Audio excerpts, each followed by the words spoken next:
Wine Library TV. I am your host, Gary Vaynerchuk. And this, my friends, this is the Thunder Show, aka the internet's most passionate wine program. And this is a very special episode, as Chris Mott will know. We're going to have to link this up, Mott. People are going to have to subscribe to my Ustream page. I'm doing livestock. Livestock. I'm doing livestock. Is that allowed on the internet? Am I allowed to do livestock? I'm doing live stuff on the internet on Ustream.com. So, Mott, link it up, baby. You've got to start coming on. I'm going to be doing a lot of live, kind of impromptu, just chilling out stuff. But we're also going to do it live from the show. It's coming from this angle. We've got a pretty sweet setup. Show them, Mott. Show them how it is. Very cool. There's peeps in there. Let's see what's going on. 118 people watching live. I'd love to ask all 118 to start twittering out, pushing it. Let's get the energy going. I saw somebody just said Juts suck. That is totally false. Let's get back to the Thunder Show. So, we will start doing this. I'll be honest with you, Mott. I don't see any reason why we shouldn't be doing this all the time. No. I mean, just a couple little buttons right there, so maybe it's going to hurt our viewership numbers because people are going to watch it live, so I don't know. We don't care about those things. All right, let's get into the wine. Ohio. One of the states that I'm most passionate about that I think has the ability to bring straight thunder to your world. We're very passionate about the other 46 states outside of California, Washington State, Oregon, and New York that are bringing wine to the forefront. And we think that the other states have the potential to make world-class wine over the next decade or two. And we want to focus on these different places to see if we can add to a little bit of that. You know, and so I'm very excited. We're doing a two-part series with Ohio. Big up to the Buckeye State. Vernon Golston going to dominate you, Tom Brady. Oh, over here. And two cameras, guys. You know, how am I going to handle this? Really exciting. So, we're going to do a two-part series because Ohio is going to give us some white wines today, and we're going to do red wines from Ohio later. So, that's the scoop. Mott, I'm excited, you know, feeling good, man. A lot of energy today. I've got a lot of thunder built up. By the way, Oklahoma City Thunder, huh? That's just, I don't know if it's a coincidence. The lawsuit is still in the works. Yeah, what is going on here? Harpersfield, 2007 Pinot Gris, which is the same as Pinot Grigio, Grand River Valley, Pinot Gris, $18 US, 12% alcohol content, 12% alcohol content. I love the double camera. Let's see what's going on here. I know all the people who are classically watching this right now saying, oh no, he's always going to be looking, it's taken away from, trust me, it's just, you know, I got excited. We'll calm down eventually. Pinot Gris, white wine, very famous in the Alsace in France, also doing great work in Oregon, in Northwestern America. This is 18 bones, and right off the top, that's the thing, right? We've talked about this. Because they don't have the infrastructure that other places that make wine in this country, were the big places that make wine, a lot of these secondary, third-tier states tend to be a little bit pricey. 18 bones for a Pinot Gris is pretty pricey. And so, especially from a place like Ohio that's trying to make a name for itself, it makes it a competitive disadvantage because you end up paying more for something you don't know. It doesn't make sense to, you know, the consumer. It's like going out and seeing a new video game system. It's not Xbox, it's not PlayStation. No, it's Bocatron, and it's 790 bones. You're like, am I going to spend 790 bones on Bocatron? I don't think so. So, you know, it's a little bit of a concern the way the pricing is, and I understand the economics. They're smaller, they need these price points. I get it. It is a stumbling point for most consumers in the U.S. Let's give this wine, say it with me, a sniffy sniff. Little sugarcane action coming through. Oh, what is that? Yeah, sugarcane. You know, like right when you take a sugar stick and you just eat it. I had it at a Thai restaurant the other day. It was delicious. I mean, I couldn't stop eating the sugar cane. I get a little sugar cane coming through. This is from Geneva, Ohio. 12% alcohol. Harpersfield.com. I get a nice little pear component. The nose is quite strong, actually. Very classic. Nothing here on the nose like maybe that Maryland wine we had the other day and other things that make me say, oh my God, this is a farce or this is a problem. So that's a good thing. I get a little green olive coming through on this as well, which I like quite a bit. Let's give it a whirl.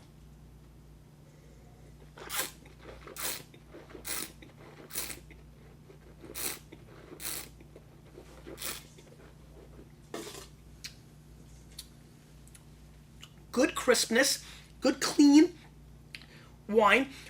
Very obvious. I mean, loaded, like loaded, like I'm carrying it. bushels of green apples exploding in my mouth. Kind of like the green apple scratch and sniff really coming through. Granny Smith all up in my piece, and I'm enjoying it. Nice, handcrafted, reminds me of a lot of Pinot Gris I've had in the past. Here's where the problem happens, though. It reminds me of a lot of Pinot Gris I've had $9 to $13, which is pretty good because there's a lot of crap at $9 to $13, and this isn't crap. So I like it for that. It already shows the potential of this varietal in Ohio. Again, these are the things I'm looking for. Why did I do that? These, what is that, Mott? These are the things I'm looking for because now I'm saying, okay, this varietal in this part of the country has potential. This is a nice Pinot Gris. It's got a little bit of green leaf. You know, it's a good blueprint, solid, not like, oh my God, if I tasted this and you said it was from Oregon or Italy, I could go with it. It could trick me.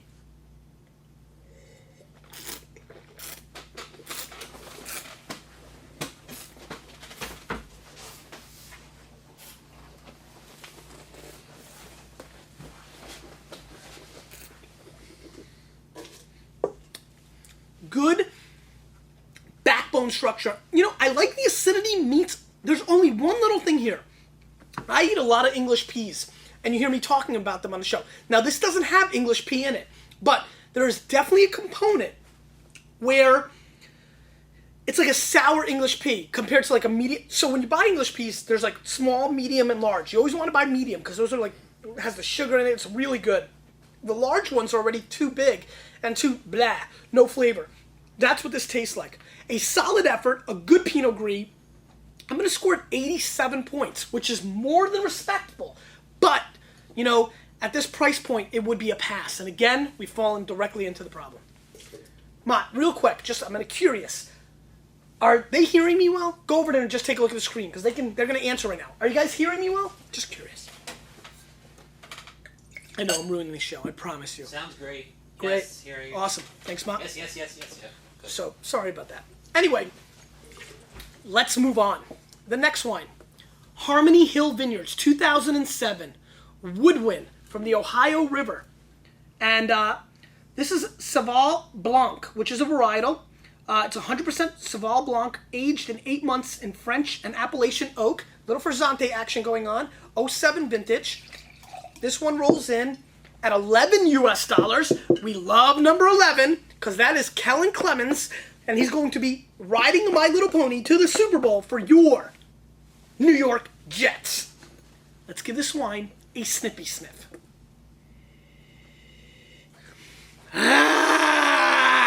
The oak monster has somehow put a backpack on, licked his thumb, and went hitchhiking from California and somehow landed in Ohio. Must be going to the Michigan-Ohio State game because he's a big football fan, especially college. And he has absolutely landed directly in this wine because this wine, my friends, on the nose is exploding with oak. Quite a heavy dose of oak coming through here.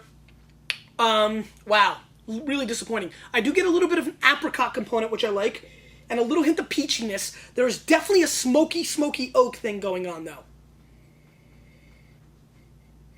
Let's give it a whirl. Heavily oaked.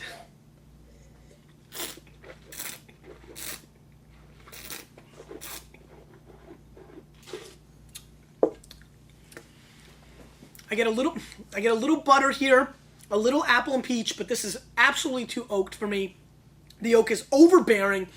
Not only to Hacksaw Jim Duggan explode in my mouth, I think he took his backup 2x4 and stuck that in my mouth as well. This is not what you want to do, in my opinion, with this, grape varietal. Wow, really, you want to break it down? This tastes like $4 Chardonnay from California. That's what it tastes like. It's not appealing to me whatsoever. I'm a little bit taken aback by it. I haven't, it's funny.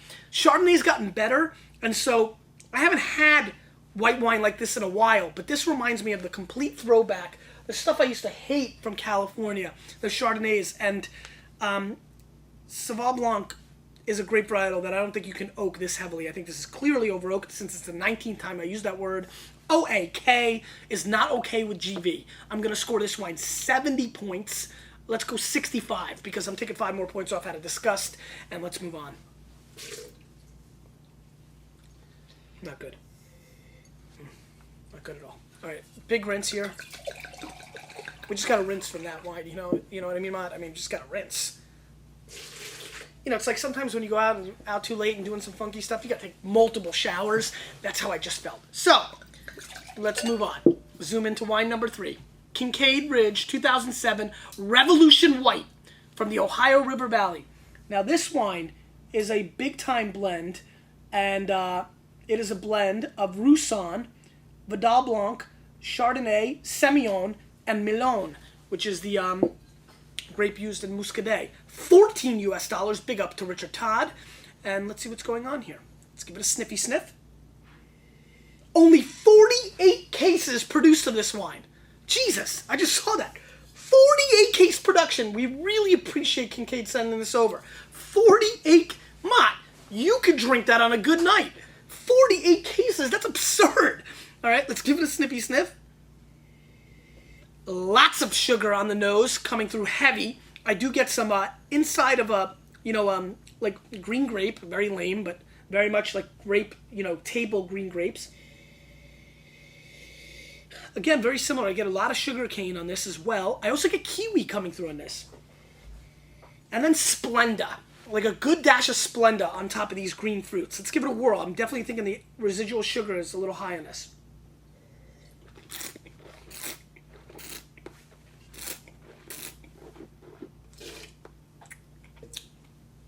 This is borderline dessert wine, which is fine. As a matter of fact, I see a lot of people liking this. Heavy dose of guava fruit coming through on the mouthfeel now. Almost like coconut water taste coming through as well. Have you ever had coconut water, Mott? Not water. Coconut water. Coconut water. Even though it's $4, 4 bones, at like Whole Foods, this stuff rocks. You need to drink it. It's delicious. I get a little bit of that as well in here.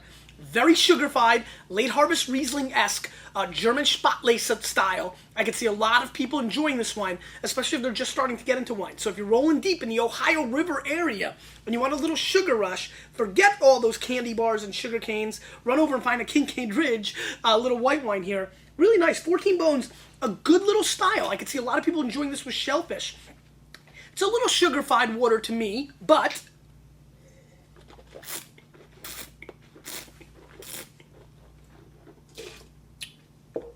it's not bad.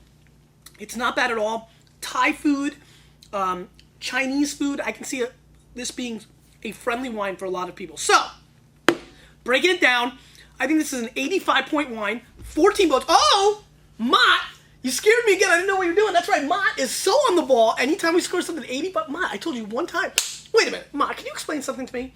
How is it that I've told you all these different, like, remind me tomorrow's show. I send you emails, all this stuff. Nothing. You forget. Like, you can't remember a damn thing. Now, weeks later, 85, boom, you're right there. It's impressive, Mott. Getting better. That was impressive. You scared me. I was like, what? Oh, yeah, that's right. The first time you completely scared me. Second time you scared me because I haven't done it in a while. But now I think I've got it. I wrapped my head around that you will be doing that. 85 points, solid effort. Now I'm going to start scoring things 85 on purpose. Solid, interesting. I can see a lot of people enjoying this. This is where you have to know your palate, know your pal, embrace it, and know that this is something you might like. Let's move on. Wine number 4. Kinkade Ridge, 63% Viognier, 37% Roussanne. If I knew that was so sweet. Only 12.6 alcohol, which is a Roussanne Viognier blend from California right now. Paso, that whole area, you're going to see them at the 14.5, 15 range. This is only a 12.6 from the Ohio River, 15 bones.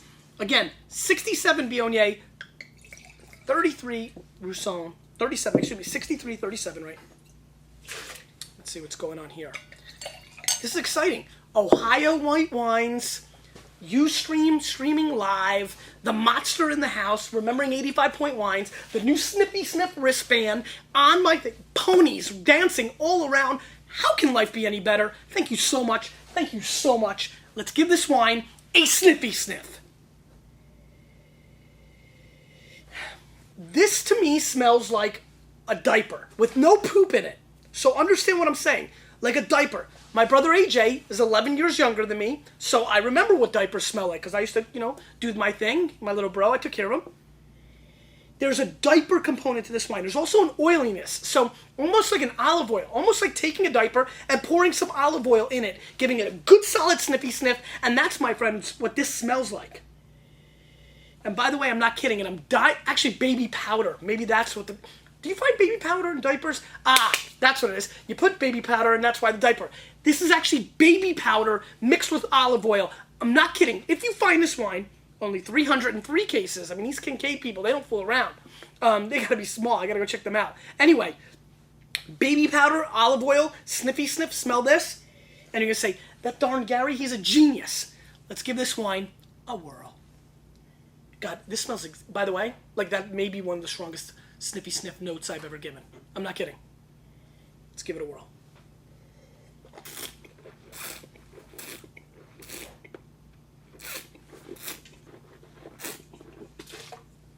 I get a little stone fruit on the flavor profile. It's got that classic acidity I look for in this Roussanne Viognier blend. It's a lot thinner than I expected, which is a turnoff. You know, it gets a little Hollywood-esque. You know, the girls, you start seeing the ribs right here. You start seeing that. You know, it's a little bit of a problem. It's okay. It does varietal correctly represent what's going on with these two grape varietals.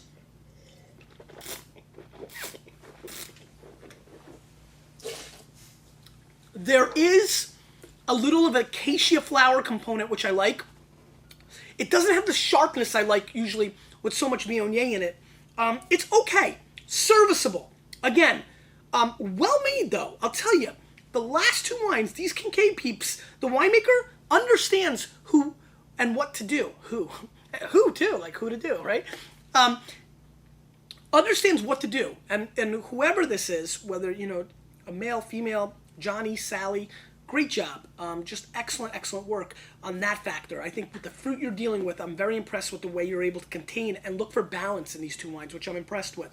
I'm going to score this wine 86 points because it's a nice wine. It's 15 bones, fair, but not something I would go running out to. None of the wines killed me. The one wine was way over oaked. The other three wines, all serviceable, and I'm going to tell you right now, if all three of them were able to be 20 to 40% less in price, I would be much more excited. And this is the problem, the pricing structure. But these are suggested retail prices, unlike wine library prices, right, Mott? These come from the winery, so they may be less, maybe in the Ohio market. I just don't know. That being said, a very solid showing for Ohio whites. Nothing killed me, but nothing changed my life. Is that on now? It seems like it's on. It's on. The screensaver went on. See, we're messing around with stuff.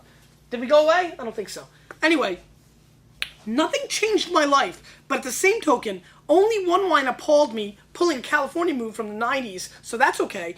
And all in all, good wines that show potential and once again cement in my heart that there will be great world-class wine from every state in America in the future. Question of the day. What is your favorite thing about Ohio? I'm going to answer this one because I don't normally. Vernon Golston.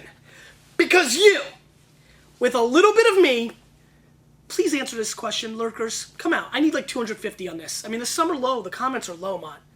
You, with a little bit of me, we're changing the wine world, whether they like it or not.